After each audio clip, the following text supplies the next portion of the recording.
Good morning, good evening, good afternoon, ladies and gentlemen, and citizens of YouTube. This is Pastor Di. I want to talk to you here this morning about leading and following. Leading and following. You know, there was a time I was a young man. Now I guess you can say I'm a little bit over middle age now. And in life, I've learned a lot about different experiences. I had to follow in order to be a leader. When I was in the military, I started off as a private E1. E1. All right. Within the 9 years plus, up to 10 years in there, I obtained to E6. Probably would have made it in the enlisted, maybe to probably E8. It just depends. Depends on how much I ran my mouth. Politics, huh? But anyway, there are leaders and there are followers. But in order for you to ever become a good leader, you must first learn how to be a good follower. You know, I remember as a young man, I thought I had the answers to everything in life. I had a total different perspective and a total different outlook than those above me. It didn't take me too long to figure it out that I didn't know what I was talking about. You know, leaders, there's a reason why they're in the position of leadership. And yet and still, leaders have to put up with so much from people who think they know what they are doing, who actually think they have a better idea, who actually think that they can do things better. Now, the truth is, if that was the case, then you know what position you would be in? You would be in the leadership position. See, I know what it's like to have ambition as a follower, not really ever looking for leadership, but one day you find yourself in it. It's amazing. I remember no matter what you're doing in life, if you were at a certain level, you know, let's say if you work in retail or you're in a store and you work right along with all the workers or the employees, and then one day you become a supervisor. Do you understand the visceral that you're getting ready to experience? Do you understand how that the people who you once used to hang around, that if you continue to keep hanging around these people and then trying to tell them what to do on the job in order to accomplish a mission, do you understand you're getting ready to be despised? You're going to be rejected, that they're going to disrespect you and dishonor you based on not you as a person, but they don't want to accept your leadership. Isn't that amazing?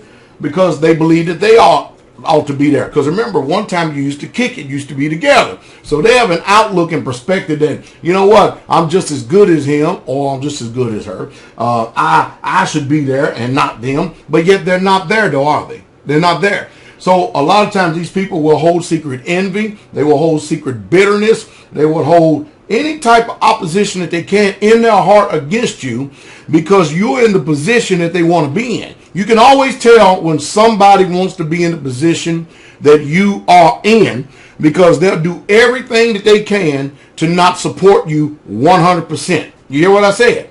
They'll have an attitude problem. They'll drag job down. They constantly have to be told what to do. They become a weight. They become a weight.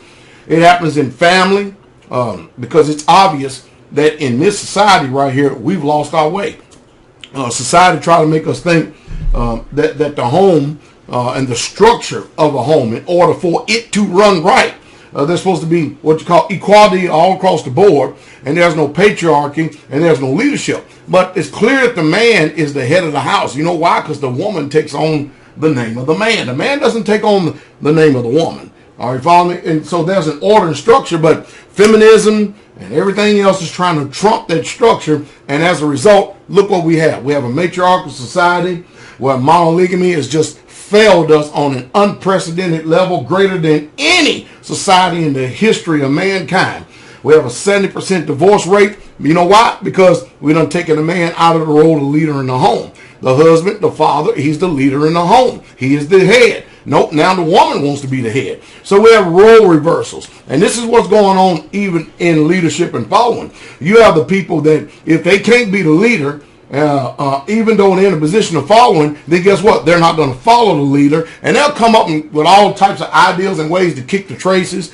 They'll come up with all types of ideas and ways to try to cause insurrection and sedition within the camp and stuff, to get people to turn their eye evil against those that are leading, to make them think that they are doing something undermining or something.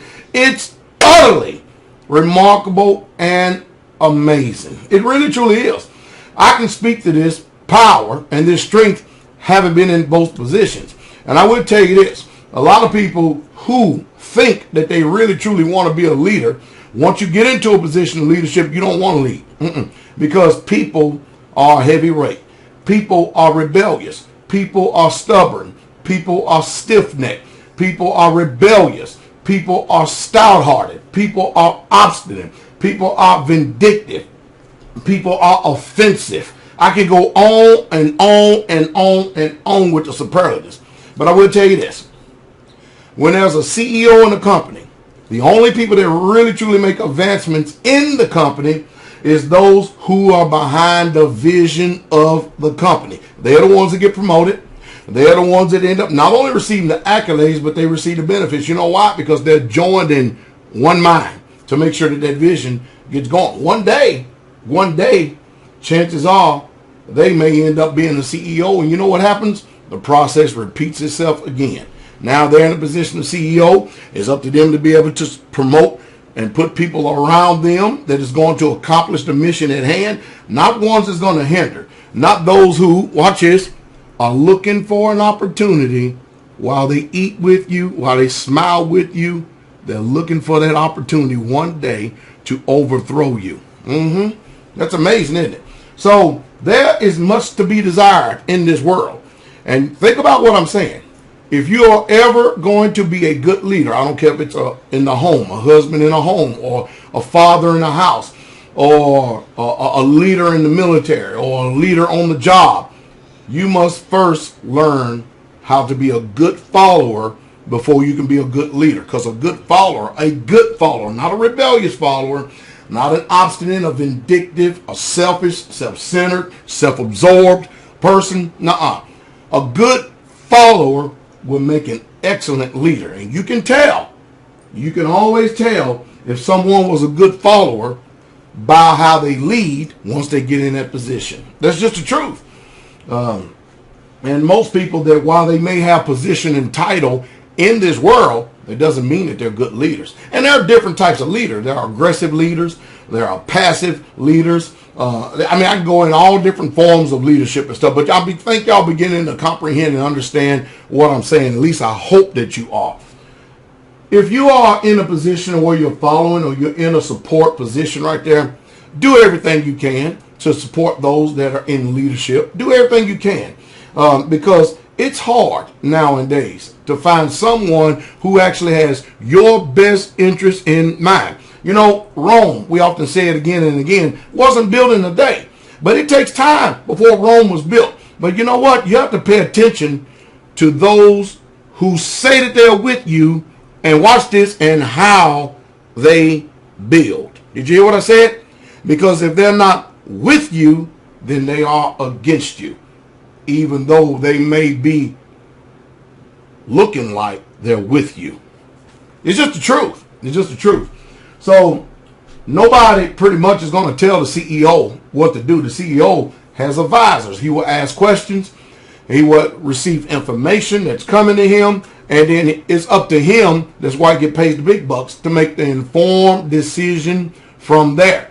And we all hope that the informed decision is going to benefit us all. You take the President of the United States. You know, he doesn't have all power. Congress does. And that's the way that the United States of America, or District of Columbia, is set up. The Corporation of District of Columbia.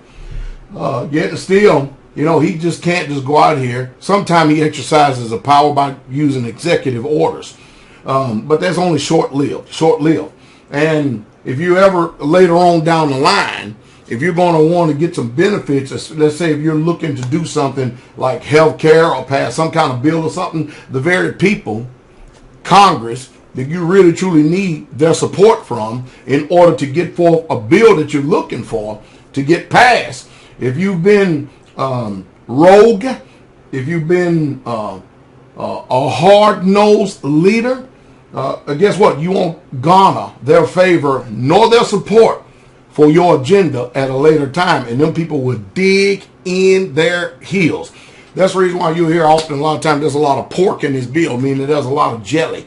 And in other words, in order for this president who's actually caused some people to be offended to get something, these people are saying, I tell you what, you can get what you want, but you're going to give us this first. And that's what they call the art of the deal. That's not the way it is in the kingdom. The kingdom is that whatever y'all says, that's just the way it is, and that's it. Man, I said a lot. I hope I gave you something to meditate on. Have a wonderful day, if you can. I mean, I actually wanted to finish the thought. I finished it premature here, so let me go ahead and finish. Listen, just because you're a husband does not mean you're a good husband. Just because you are a father does not mean you're a good father. Just because you are a leader, it doesn't mean that you're a good leader. And usually there are a lot of people that are intelligent that can tell what you are and who you are. Know this, that if a man is righteous, you can tell how righteous he is by his home environment. You can tell how good a company is functioning by the morale of the environment or the work environment, how the people carry themselves, how they conduct themselves. That doesn't mean everybody is going to be at peace, because you're not going to have that. You know, humanity has so many digressions and stuff, so many emotions and so many changes throughout their lives and stuff. You never know one day or another how somebody's going to walk in as schizophrenic people are today. And those schizophrenic people, they have a voice, and they actually think their voice is valid, and everybody should actually give them place, listen, and that the whole environment should actually change and acquiesce in order to make them feel better about themselves, and not only that, their environment. But this is not what this is all about. This is not about bending over and giving them whatever they want in order to make them feel better. This is about accomplishing a mission. But I think what I'm saying more than anything is that there is benefits that comes with a healthy environment. And when someone is wicked and the company is just trash as a whole, you will see the reflection of it. For instance, anyway, I think I done said enough. I think you're getting what I'm saying. Just because you have title and position doesn't mean that you function well in that title or in that position. So I don't want people to think that I'm under no illusion whatsoever at all to say that just because somebody is a leader that they're a good leader, when in fact that's not the truth. You got some crappy husbands, you got crappy fathers, you got crappy managers, you got crappy store managers, you got crappy CEOs. You do. And you got crappy presidents. And we got one that's getting ready to leave office right now who actually has a high lofty opinion of himself. Hey, I just thought I'm coming on here to give you a little bit of self-help or growth in life. If you do listen to what I'm saying, chances are you may end up becoming wise one day.